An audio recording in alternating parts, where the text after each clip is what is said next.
Good morning. Good morning, everyone. My name is Jason Worlledge. I'm the Regional Program Director for the International Republican Institute based in Warsaw, Poland.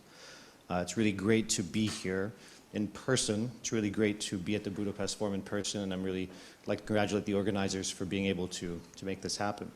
Our panel today aims to explore the Chinese Communist Party's strategies of subnational influence and the role of local level politics and local level elected officials in the global competition excuse me, of systems and values.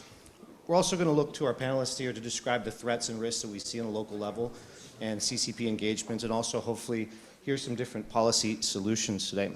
We're running a little bit behind schedule, so I'm going to quickly get out of the way and allow our panelists to take over. But please join me in welcoming four great experts on this, practitioners and politicians who have spent large parts of their career working on this issue. To my left, Dr. Rumena Filipova from Bulgaria. She is a research fellow at the Center for the Study of Democracy in Bulgaria. Next to her, Mayor Hřib, who is the mayor of the beautiful city of Prague. If you have not visited, I highly encourage it. Thank you for being here with us today, Mayor.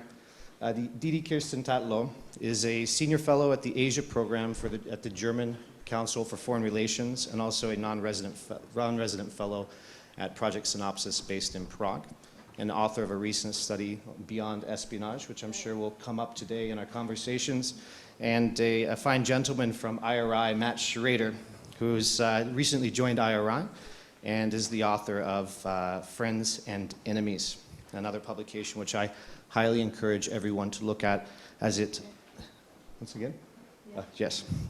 So, Mayor Hřib, I think it'd be nice to start with you and hear your perspective. You have a very personal story when it comes to this topic, and you've played a very central role in Czech Republic in resetting the agenda and building positive relations with Taipei. And as a result of this, you've become involved in a quite public diplomatic spat. And if I understand, as a result of this, you've had to actually take on increased security protection in your hometown of Prague. And could you walk us through how we end up here today? What was it that triggered this? Well, it's quite a long story now, but I will try to keep it short. So, sorry. Okay, so I said it's quite a long story, but I will try to keep that really short. Well, it originally started with the fact that somehow Prague, during the previous term, was dragged into the international politics, actually. And this has been done by adding this article number 3 in the Beijing and Prague partnership or sister cities agreement. And this article was talking about one China policy. And according to our view, the new coalition that was formed in 2018, such an article has no place in the partnership agreement between two municipalities, because it's simply a thing for the national government, and actually I was not very happy with that either. So we tried to negotiate that. So we asked the Beijing administration to start the talks about leaving that out.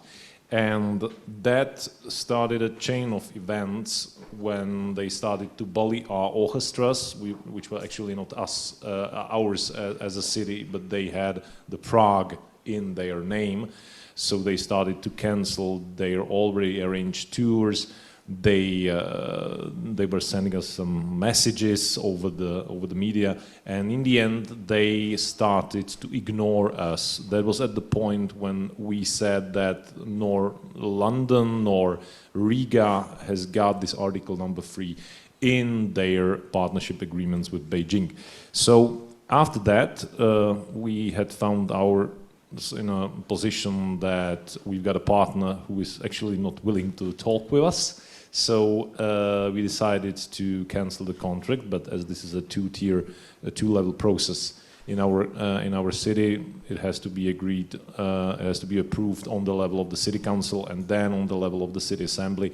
So actually the Beijing canceled the agreement from their side in between this.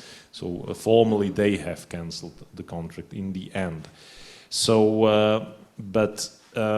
if I should summarize this somehow, what we wanted was basically to have a partnership agreement that would be based on a mutual respect, a partnership agreement that would be mutually beneficial for both sides, which was not the case in the partnership between Beijing and Prague, because all the projects were done solely for the benefit of the Beijing side, and actually it was all managed as a sponsorship gift from one guy, the richest Czech, by the way, to support his business in China.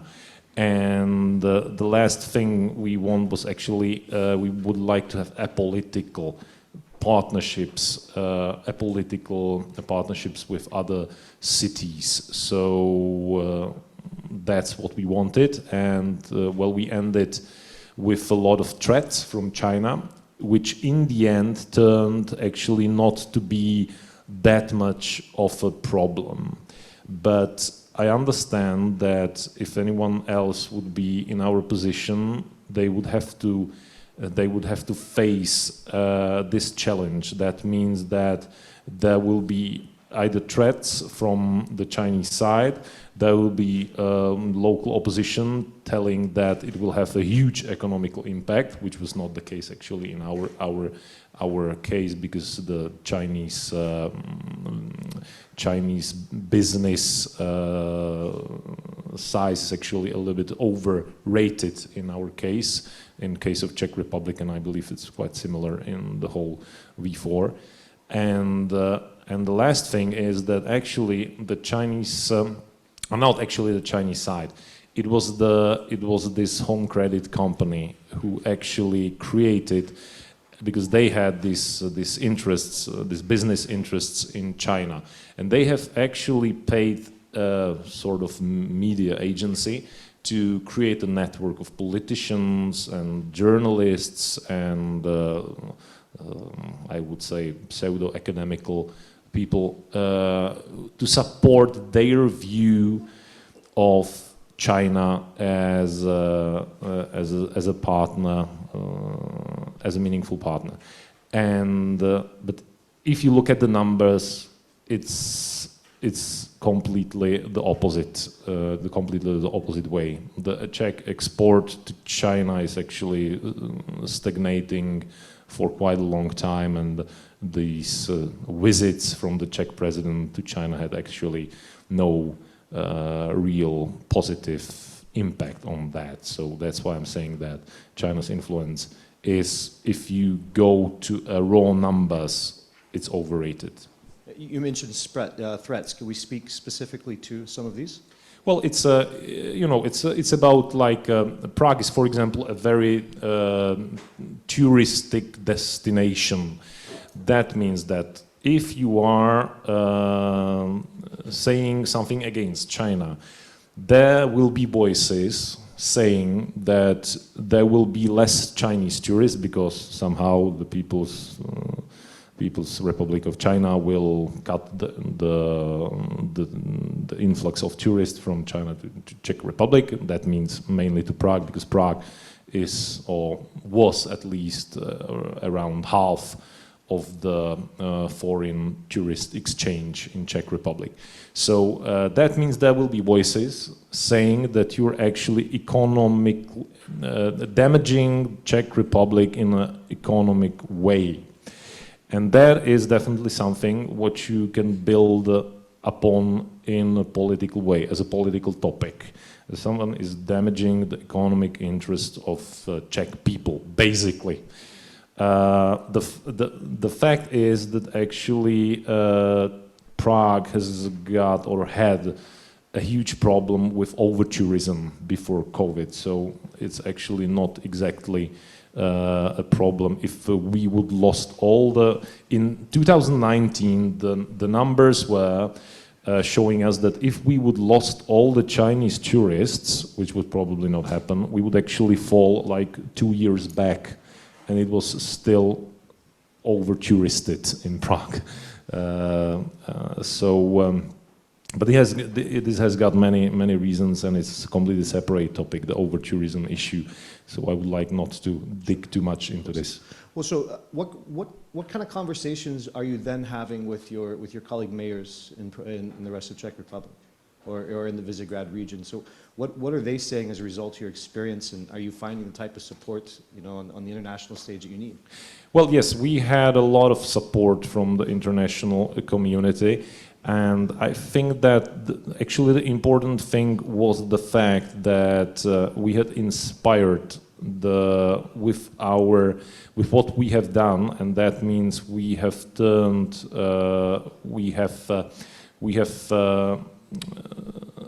stand on our values, and we have not changed our mind, although there was this pressure that was being paid by this home credit company and so on, and also from the local national politicians in Czech Republic, for example, our president and so on. So we had not diverted from our way. And we had, for example, upgraded our partnership agreement with Taipei that we had since 2001, but was a little bit sort of suspended. We were not doing a lot of projects with them, but we had upgraded it to the level of the sister cities agreement, and now we're doing a lot of projects in, for example, the climate agenda, circular economy, innovations, students exchange, and so on. So this relationship proved to be much more beneficial for both sides than it was in the case of Beijing and Prague partnership. And it's also about the context, because Beijing is a megapolis, much more bigger than Prague. And of course, Taipei is still bigger than Prague, but it's still at least like measurable. It's just twice as big, and it's operating in a democratic context of a democratic country. Therefore, the solutions are transferable from one city to another, which is definitely not possible in case of Beijing. From Beijing to Prague, it's simply not possible. And we have inspired others by this. So there was this trip of the chairman of the Senate President Miloš Vystrčil, to Taiwan, and you can see the difference how the municipal politics could start the change. Because when we went to Taipei and we had met the president Tsai Ing-wen, there was a trip of our Prague parties, politicians. It was a single party, single city trip, to say so. But just a few months after that, this journey of the president of the Senate, Miloš Vystrčil, there was many other senators from different parties, and they had constituencies all around the country. So I really hope that this will inspire other countries on the European level. Excellent, thank you. Didi, you've been looking and researching this issue in Germany. Can you help us understand what is the CCP strategy when it comes to subnational engagement? Right.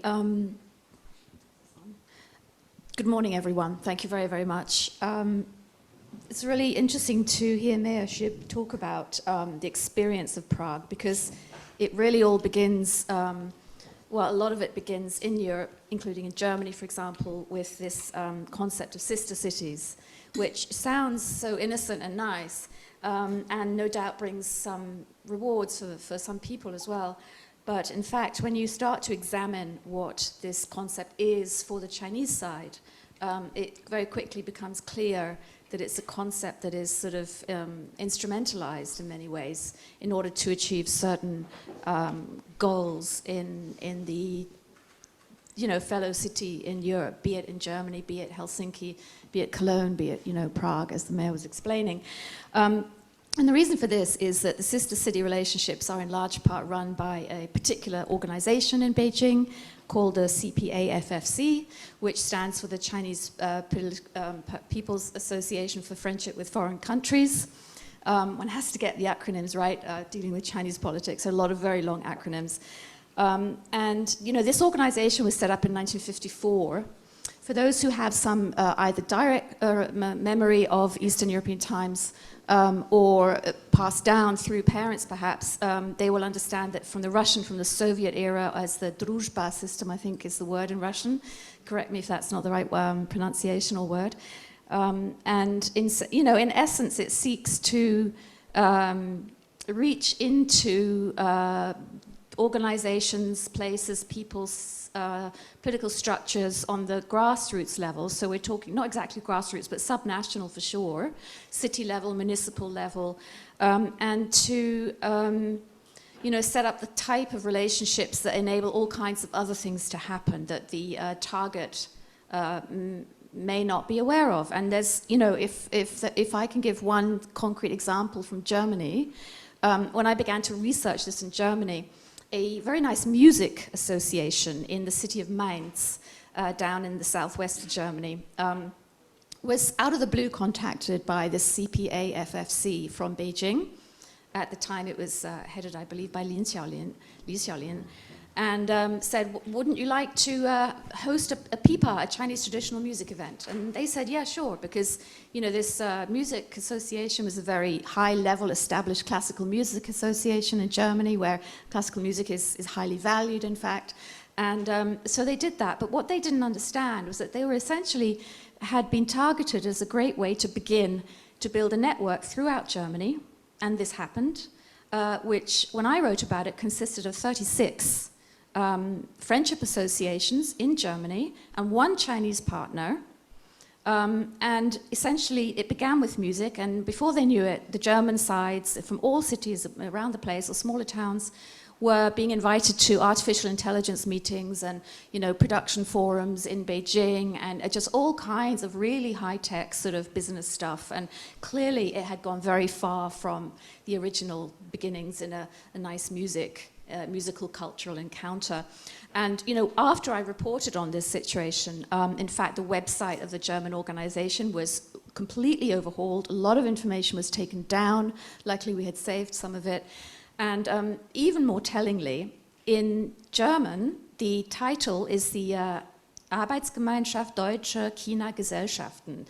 So the German work association of China associations, or something like this. But in Chinese, the title of this umbrella organization in Germany is the German-Chinese Friendship Association. So there we have the word friendship. It only appears in Chinese. This is, in my opinion, a deliberate mistranslation in order to make Germany feel that they are not, that these associations were not being co-opted by a highly political organization in Beijing, when in fact they were. And that brings us back to the sister city issue, because in fact the CPA-FFC, as I said, has this obligation to build sister city relationships around the world, and it has, I think, it has dozens and dozens, scores of associations with Germany, with Egypt, with regions, etc. Maybe 50 from memory, something like this. But I found a notice from the CPA-FFC to the German umbrella organization saying that since you are our contact in Germany into politics, both at the local and the national level, an unofficial contact clearly, we expect you to do more to establish other sister city relationships within Germany. You have not been performing, was essentially the message in pretty much as many words. So this is quite an unusual sort of reprimand. Well, was there a threat attached to it as well? I mean, normally when you say you're not performing, there's always perform or else. So was there an or else? There wasn't an or else that was spelled out in writing, no. But that notice as well disappeared from the website after I published something about this with Synopsis, the research organization in Prague that does really excellent China CCP research. So, that's one thing. And something that I've also noticed then is that these sister city relationships, many of them in Germany are quite old. They date back to approximately 1985, for example, between Hamburg and Shanghai. This is now leading to massive trade and de facto Belt and Road Initiative activity in Hamburg, the two port cities then. Costco wants to buy part of the port of Hamburg.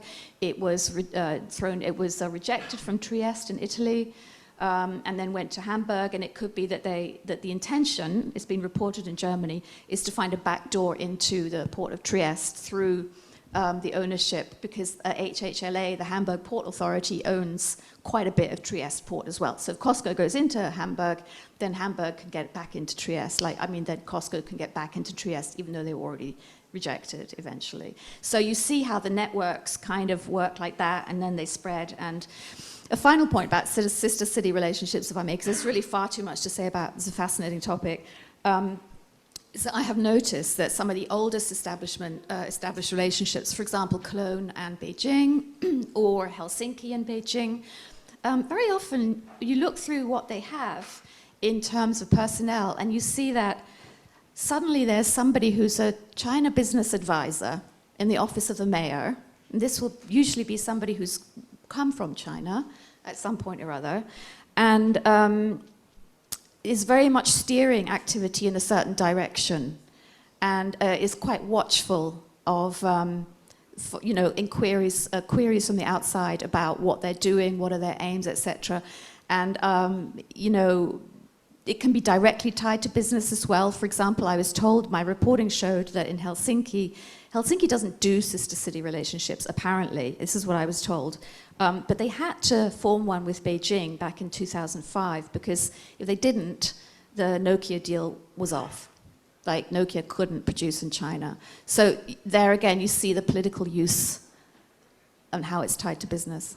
I mean, in essence, we're playing two different games. You have municipalities in Europe and other places around the world who are looking for opportunities to engage in international business and trade, while on the other side, the partners are playing a game of serious geopolitics. And from our work, throughout the 1990s and 2000s with local elected officials, it's always been challenging to get them to look at engagement through the lens of geopolitics. So how do we communicate, and this can be a question for both you, the mayor, and Didi, how do we communicate to these local elected officials the risk, and how do we help them analyze and assess the risk when they're engaging in something seemingly innocuous like a sister city agreement?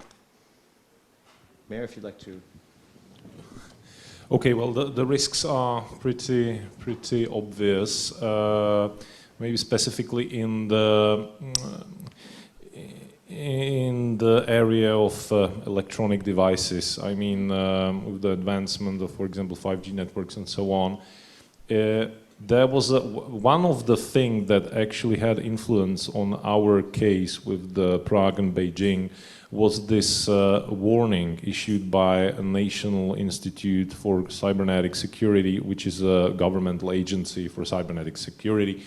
And they had issued a warning against the products of Huawei and ZTE against actually their use in the critical networks or critical infrastructure. So we had checked our network. We haven't found actually any components like this on our critical networks. However, maybe some municipalities do not put enough attention to this topic, and I think this is one of the problems, because there were obvious attempts how to abuse these devices for the benefit of the, I would say, interests of the People's Republic of China. So that's one thing. And the second thing, seriously, is that you should not be afraid of saying no, to say so, because although there will be many threats and many paid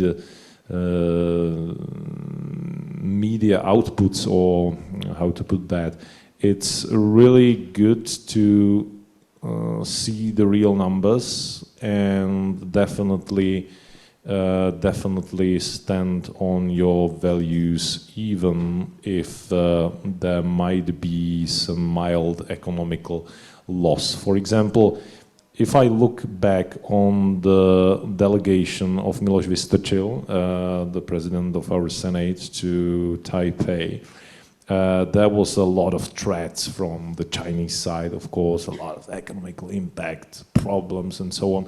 And in the end, the net result was that some Chinese company cancelled their order of 11 pianos from a Czech company.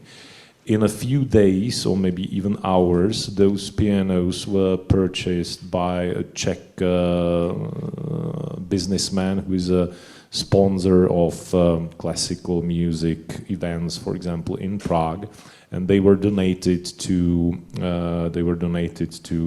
schools. So seriously, you have to look realistically on these threats, and the influence of China in our region is seriously overrated. Yeah, just to add to that, I think that's absolutely right for some countries in the EU, but Germany is unfortunately in a different situation, and it's a really tricky problem to deal with, because Germany for sure has some dependencies on China, just over 100 particular product categories. These dependencies exist. We've got, of course, the car industry, the chemical industry. The car industry in particular is deeply networked into Central Eastern European countries. This is another fascinating issue that I think we need to look at more closely. And how much money do the German car companies actually make from China is another question that could be perhaps looked at a little more closely, and what can be more can be done in the EU to replace perhaps some of this stuff. But one thing I wanted to say about the disparity in relations. You know, you have this very well-trained team from Beijing. It's an entire institution, the CPAFFC. I encourage you to look it up online. It's got an English language website. It's enormously busy. One day it's meeting somebody, you know, from a European country. The next day it's talking to the Princess of Tonga. I mean, it really does just everything. And the thing that one notices is the disparity between the local government, for example, in Germany, a commune, you know, a commune, that then is confronted with this team from Beijing, very high level, strategically completely briefed, enormous political power behind them, party discipline, ideology, organization above all. And you know, the German side is just at a total loss in a sense, so without wanting to be rude or anything, but because they're simply not trained like that. They're not trained to think like that. Their system isn't like that. According to the German constitution, the localities cannot develop a foreign policy that differs from the Bund, from Berlin. This is actually not permitted. So that's an issue that's then starts to become quite complicated, and how to negotiate that difference. One final point is that it's not all about the sister cities. There's all kinds of other interventions going on, some of them tied, for example, to mass diplomacy, to disguised bribery. I would say we've had some cases in Germany of Bundestag members being offered, you know, a lot of money, hundreds of thousands of euros, to sell masks in a seller's market during the pandemic. One guy had to resign his post as a result, and it turned out that although people realized that he was connected to a local German company that had been bought by a Beijing company in 2016, and this was the company that was giving him the masks to sell in this market where everybody just wanted to snap them up. So, you know, it's unclear why he needed €250,000 to do this job.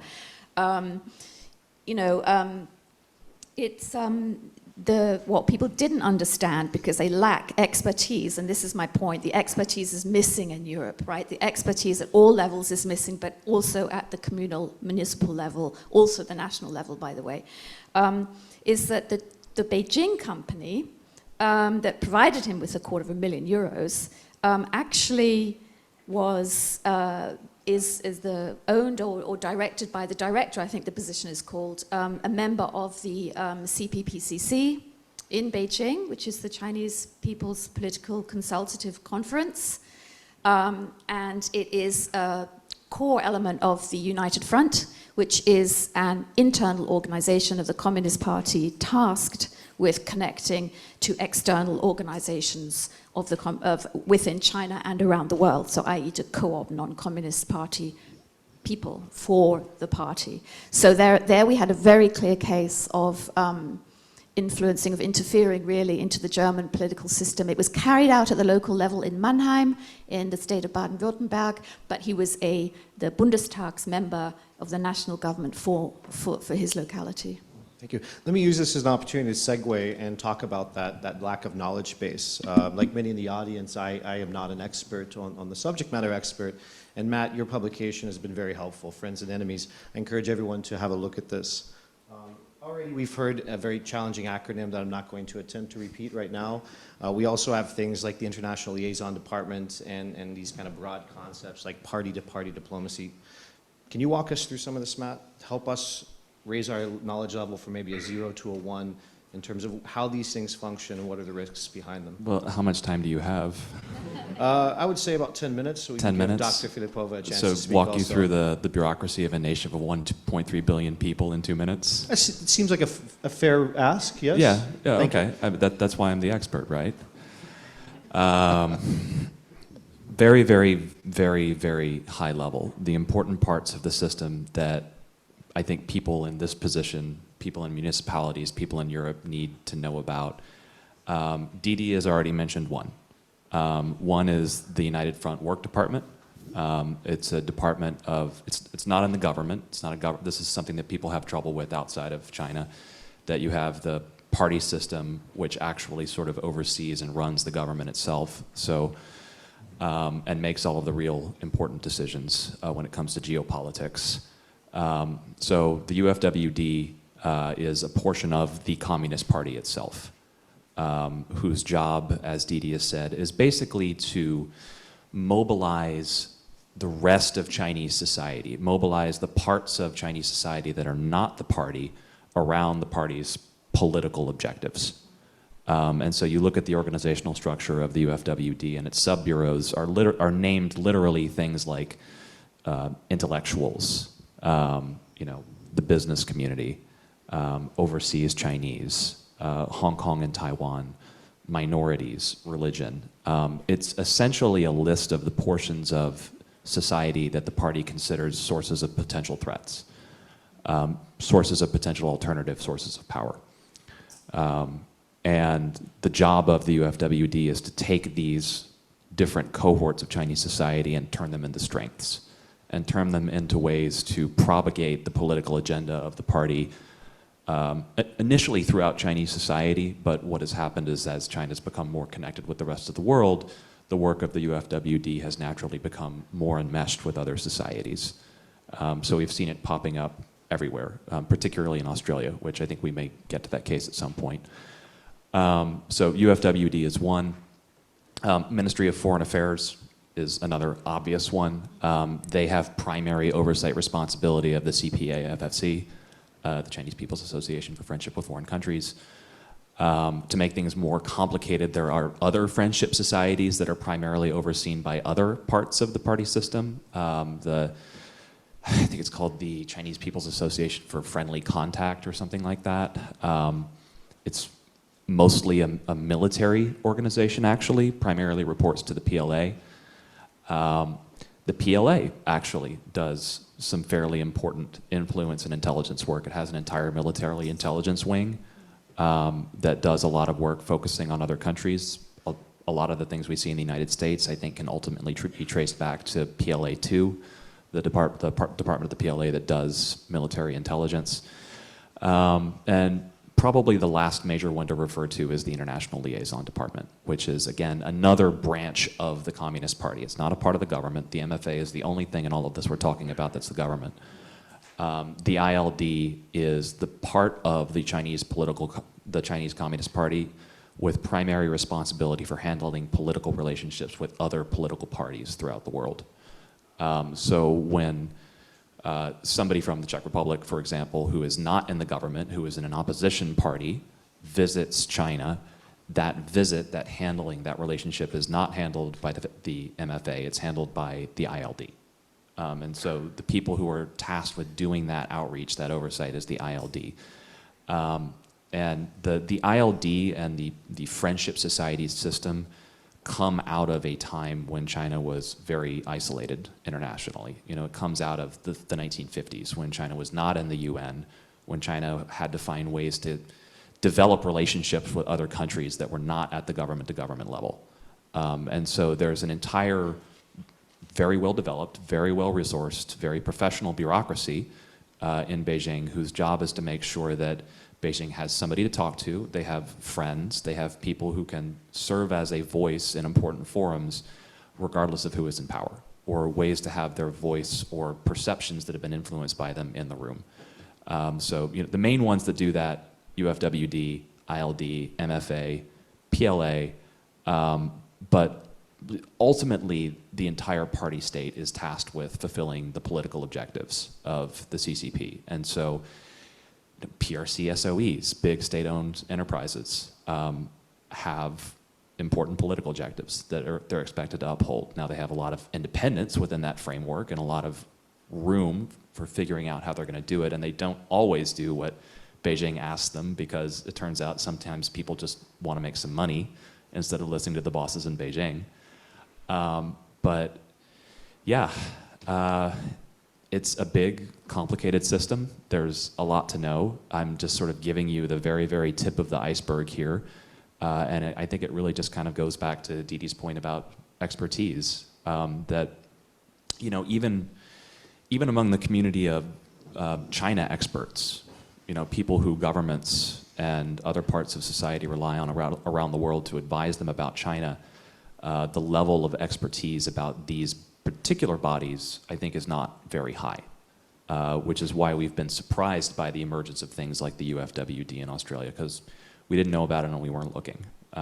Just one last point, and I'll stop talking, because you've opened up a rant of mine, so I apologize for that. You're welcome. Yeah.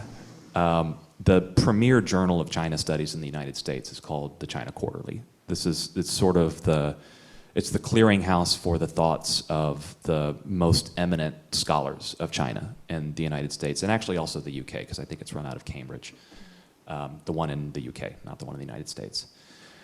And if you do a keyword search for United Front Work Department in the China Quarterly, going back, I think the last time I did this was a year and a half ago, and I looked back 30 years.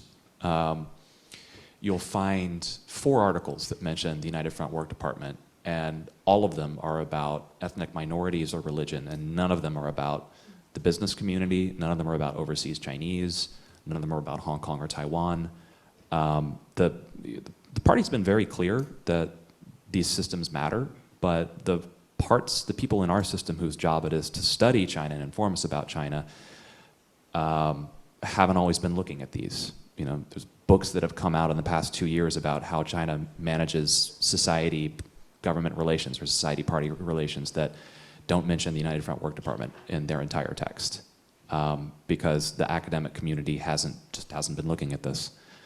So what I'm saying is that if anybody out here wants to throw a lot of money at studies looking at this kind of stuff, please do not hesitate, because there's very frankly a great need, I think, for deeper and continued understanding of these things. And I see we have a couple of friends from Taiwan who have been nodding their heads at points in this presentation, because they know very, very well what the United Front Work Department is and what it's meant to do.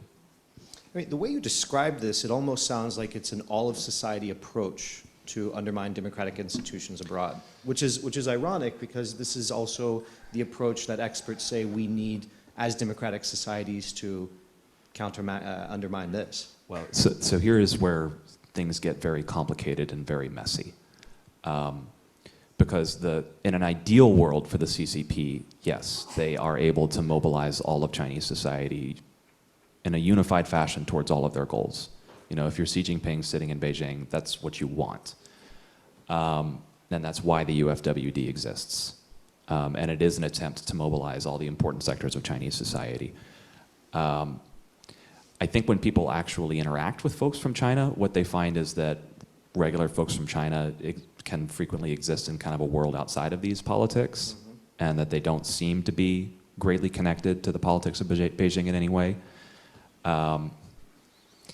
Beijing doesn't always get everything it wants. And so I think the reason you need this expertise is to, rather than have it be a discussion about everything and everyone from China is a risk everywhere and all times always, to be able to have an informed discussion about what a level of risk looks like with your counterparty, what are their specific connections back to Beijing? What institutions are they tied with? Who are they meeting with? Who owns them? What do they owe money to? Which is in a sense not too different from analyzing somebody's political affiliations in a country here in the West. You know, money talks. Who are their partners? But we just simply don't have the expertise to do analysis with that level of sophistication. And so it's, you know, you either end up with people on one side who say it's racist even to mention this, or people on the other side who say there's reds under the bed at every corner. Not one of these things is accurate, but to be able to arrive at the truth, you need to actually know what you're talking about. Excellent, thank you. Let us kind of turn to Dr. Filipova in Bulgaria. Matt said something very interesting, and I think I have to agree with it. A lot of people just want to make money. A lot of people want to improve their lives, and a lot of local elected officials, or I would say local elected officials in general, their job is to improve the lives of their constituents and their communities.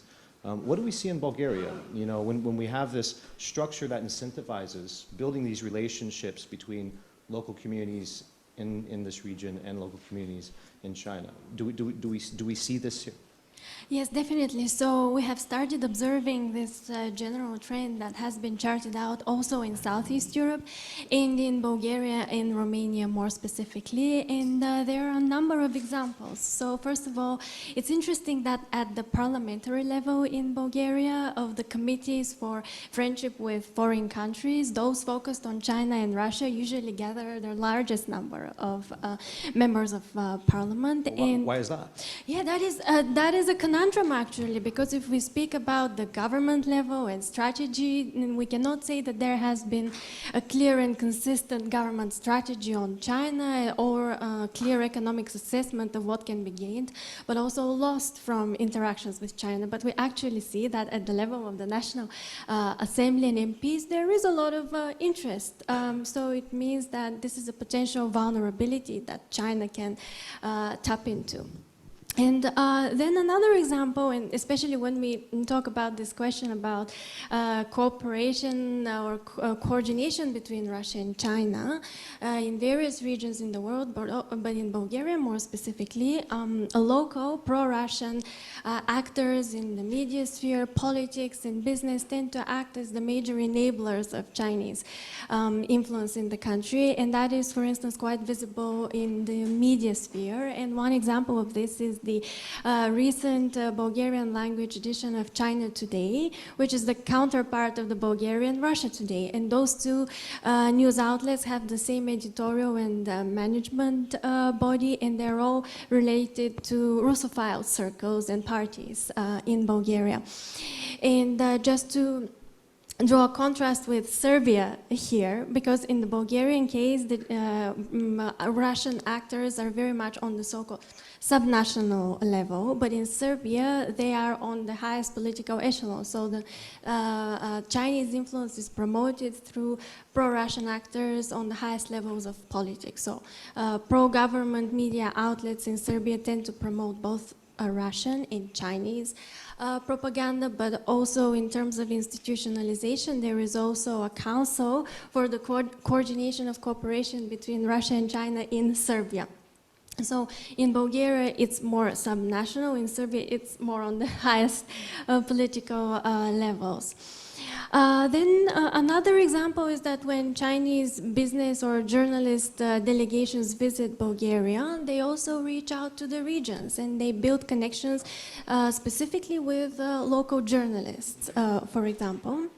And then the most recent instance from the pandemic, the coronavirus pandemic, is that Chinese donations of masks took place on the interregional level. So basically, Chinese provinces donated medical equipment to provinces and towns in Bulgaria with which China had already concluded sister town agreements, as we already heard. So there are a number of local actors emerging in Bulgaria which enable Chinese influence, and there are some Chinese strategies for subnational influence and and activities in the countries. And just to touch on the consequences of that, overall they tend to be rather negative. So when Chinese investments do materialize in Bulgaria, they usually lead to financial loss.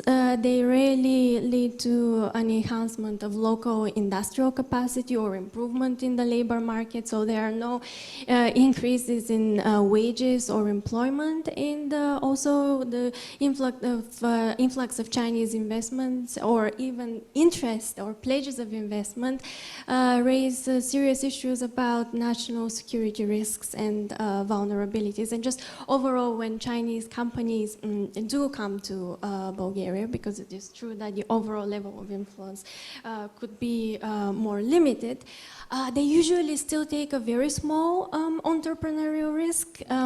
The majority of the capital tends to be provided by their Bulgarian counterparts, and this makes it very easy for the Chinese companies to withdraw rather quickly when they do not see quick profit. Well, the mayor said that we overestimate the course of leverage that China has. What do you think the perception is in Bulgaria? Is there a perception that there is a lot of leverage that China has over the country, or is it the opposite? It's totally true that we underestimate the level of Chinese influence in Central and Eastern Europe, but when we speak about Bulgaria and Romania, we can say that the scope of Chinese influence through corrosive capital and the attendant governance vulnerabilities that come with it are even in a way more limited in scope. However, as you asked, there is an overarching Bulgarian perception or desire that there should be more investment coming in, and that in a way we have lost out somehow, and we're different from the regional trend, but that's on the level of perception of society. So, however, and it's interesting that the level of influence may be somewhat lower, but that doesn't necessarily always lead to an equally determined response to counter Chinese influence. And here I would just make a comparison between Bulgaria and Romania, because in Romania the political decisiveness has been much stronger. They took determined political action, for example, limiting the award of public procurement contracts, especially in the infrastructural sector, to companies that come from countries that do not have a bilateral trade agreement with the EU. And here China is in focus. They also limited the use of Huawei equipment for 5G construction, and they ceased cooperation with a Chinese company which was going to build a nuclear power plant in Romania. So we see a rather determined action in that country, but in Bulgaria it has been more muted.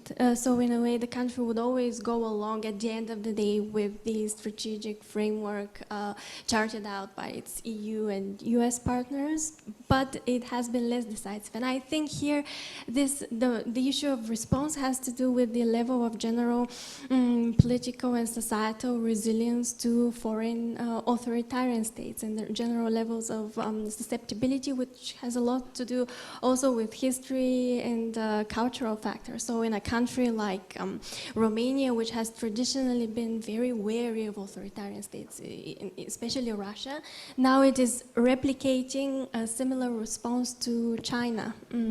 But in a country like Bulgaria, which has had historical susceptibilities to foreign states, especially Russia, it is being now softer on China. So thank you. Mindful of the time, we have about 10 minutes left, and I would like to, we've spoken at length about the threats and the risks, and I think we have a good understanding of this. I would like to talk about what we should be doing as policymakers. So, Matt, I come to you. You mentioned Australia. This is I think, a global example of this. I think this provides both examples of the risks and the possible policy solutions. Could you give us a quick rundown on this and propose anything you would like national decision makers or policymakers to look at?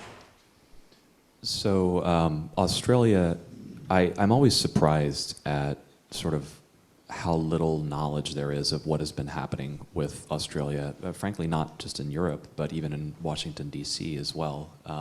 People who really should know the story of what's happened there don't. And to sort of steal the mayor's trick and tell a very complicated story as shortly as possible. Essentially what happened in Australia was they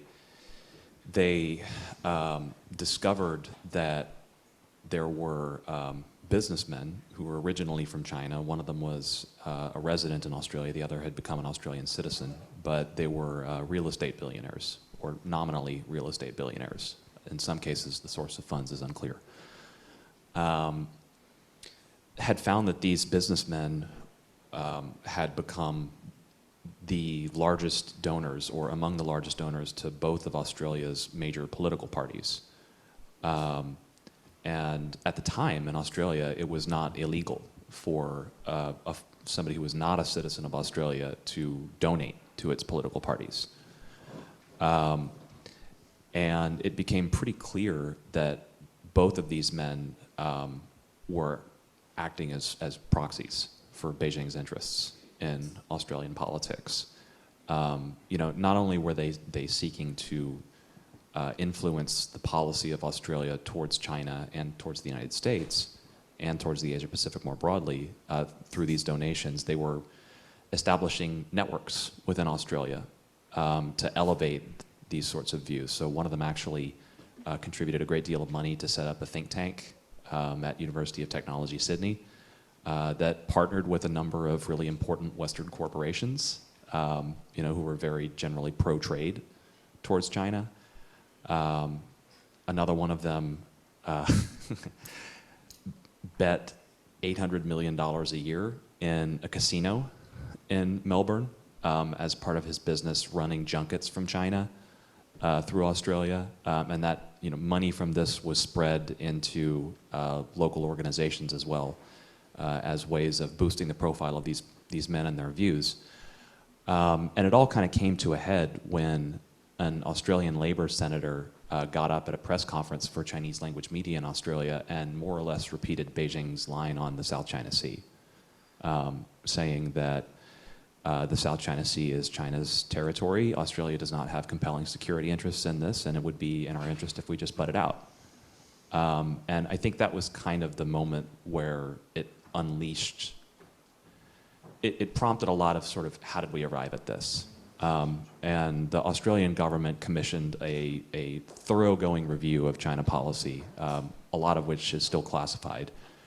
But the government at the time, the Turnbull government, ended up proposing a suite of laws that were meant to address some of these issues they found. Obviously, they banned donations by non-Australian citizens to campaigns. That's not a problem in Europe. You know, most European countries don't allow that sort of thing. They also changed some of the laws around lobbying in Australia. There was a whole suite of regulations that were put in place that I frankly would recommend anybody in this room who wants to know about this to go study. There was a large review of how the Australian university sector relates to China.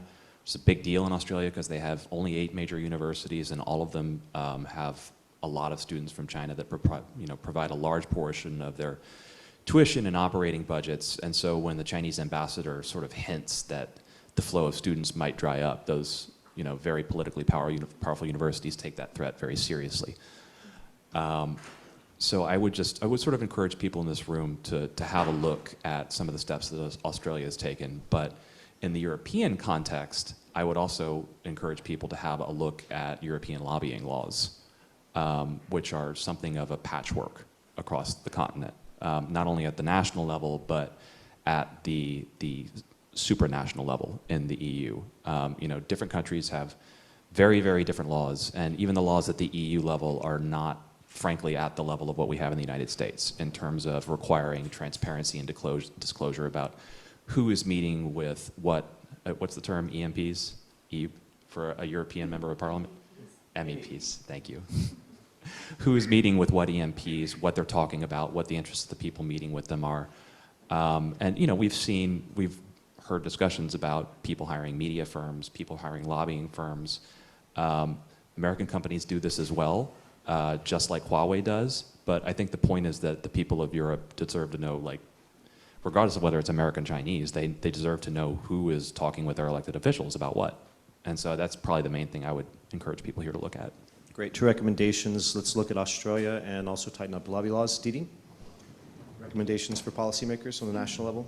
Yeah, so taking again the German example, because it's a pretty big one in Europe, I think that, Germany is a very decentralized society. One could even call it fragmented in a way. The localities in the states have great power. And it's extremely porous, as we've seen, the 88 sister city relationships that exist in Germany between German cities in China, or German communes or municipalities in China, including 4 for the town of Wolfsburg alone. Wolfsburg is the headquarters of Volkswagen. Wolfsburg is sister city relationships with 4 locations in China. So it's extremely porous, and what we really need, first of all, is a coordination mechanism so that localities can connect to the national government, ask for expertise, ask for advice, ask for analysis, check mutually what's going on, who are they being approached by. As Matt says, the need to get more granular about who exactly you're dealing with. What are the interests involved here? Again, this then connects to the second point, which is we simply need a lot more expertise. I would echo Matt's point again. Anyone thinking of funding anything in Europe these days, please fund knowledge about China. And it cannot be done just in Brussels, although they have come up with a bit of money now. For the first time ever, by the way. It's not enough to do it through Brussels. We need to do it at the nation-state level as well. We need far more granular analysis. Third point, very briefly, on what to actually do. Transparency. Again, it is transparency. It's about our transparency, about us sticking to good practices of governance, of clean governance. The case I mentioned in Mannheim of the Bundestag member who was paid €250,000 to distribute masks at the depths of the terrible times in the pandemic last year. He did lose his Bundestag seat because he was seen as profiteering from a pandemic, but he got to keep the money. The Bundesverwaltungshof in Leipzig decided that somehow he could keep the money. So, at the end of the day, you walk away with €250,000. That's not bad for a contact. Or why do people get into politics? They can make deals like that, right? So, no offense, but it does seem to be. The money also drives the China side. That's very clear to a degree that we probably underestimate. That's why some people get into politics. Yes, no. I have great respect for politicians. I don't know how you do it, putting yourself out there all the time, but definitely we do see some problems popping up in that regard. So we have Czech elections coming up soon. You're a member of the Pirate Party. Should your party find itself in the ruling coalition or ruling government, what's the policy which we might expect to see out of Czechia? Yes, well, I'm not exactly on a candidate list in this national election, so maybe I will maybe try to connect this with the previous topic here, should the mayors rule the world? And I will talk about the municipal perspective of this. So, if you would like to, if you, for example, hear promises of Chinese investments, or if you think about having a Chinese, a mainland China partner in, for example, an IT project or whatever project actually, you should think twice.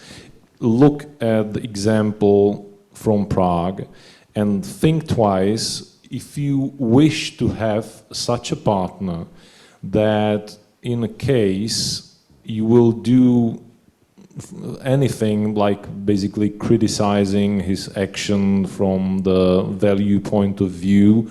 For example, from my point of view is generally not if you are running concentration camp for ethnic minorities, you're definitely not part of a civilized society. So if you do this, look carefully what if you would like to have a partner that would do these things what they did to Prague. For example, would you like to have a partner in a technological project, for example, having his devices in your critical network that you use for coordinating firefighters or ambulances in the city?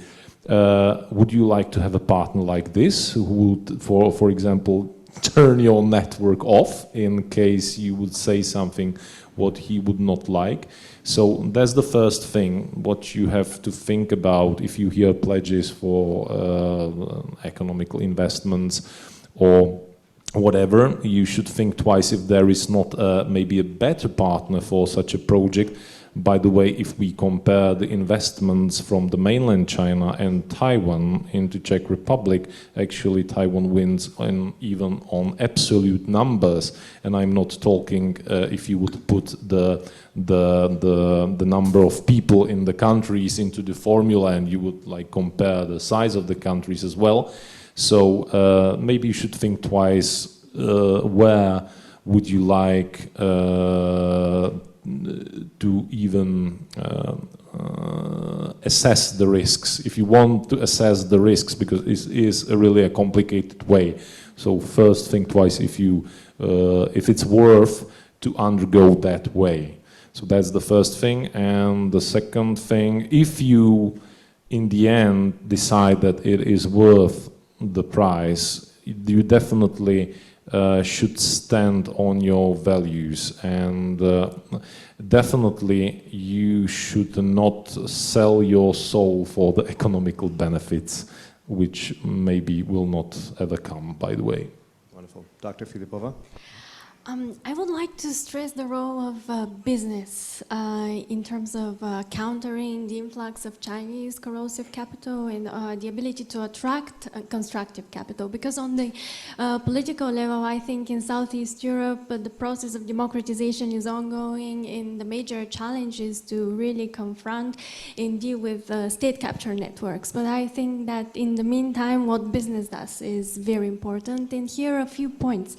So first of all, in the case of Bulgaria, Romania, and other Balkan countries, I think it is of critical importance to continue to develop a culture of entrepreneurship, because I think the low levels of entrepreneurship in those countries is still a path-dependent legacy of the communist period. And the entrepreneurial businesses that do exist, that they do have a responsibility also to younger and upcoming generations of business entrepreneurs, to socialize them in certain values of social responsibility, transparency, self-reliance, as opposed to the business practices that come from authoritarian states and that can penetrate a given country. For example, corruption and dependence on state support that usually come with Chinese investment flows. Also, the second point is about the importance of businesses to continue to build their innovation capacity, because I think this is a primary way for the Bulgarian economy and also other economies in the region to become high value added, and for those businesses to participate in cross EU innovative networks that can in turn compete against China in its growing technological edge. I think that also, thirdly, businesses should strive for an enhanced social impact and continue to sustainable community development and implement various projects, including infrastructural ones, so that they're of benefit to local populations, and this in turn would obviate the need and demand for China-sponsored infrastructure projects in the region. And last but not least, civil society should of course be included as a partner to businesses, to various businesses, in terms of overseeing, scrutinizing the investment flows that come from authoritarian states, in terms of, for instance, putting to scrutiny the various deals and pledges that are put forward by countries such as China, and at the same time championing exemplary businesses. Wonderful. I would like to thank everybody for coming and joining our panel today. Please give a large round of applause for our panelists.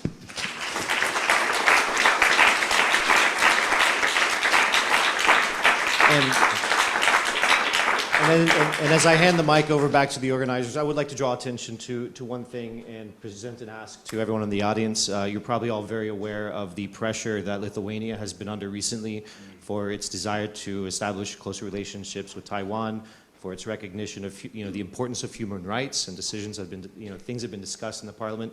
If you have a moment when you're sitting here today, you're on Twitter, please put that support out there.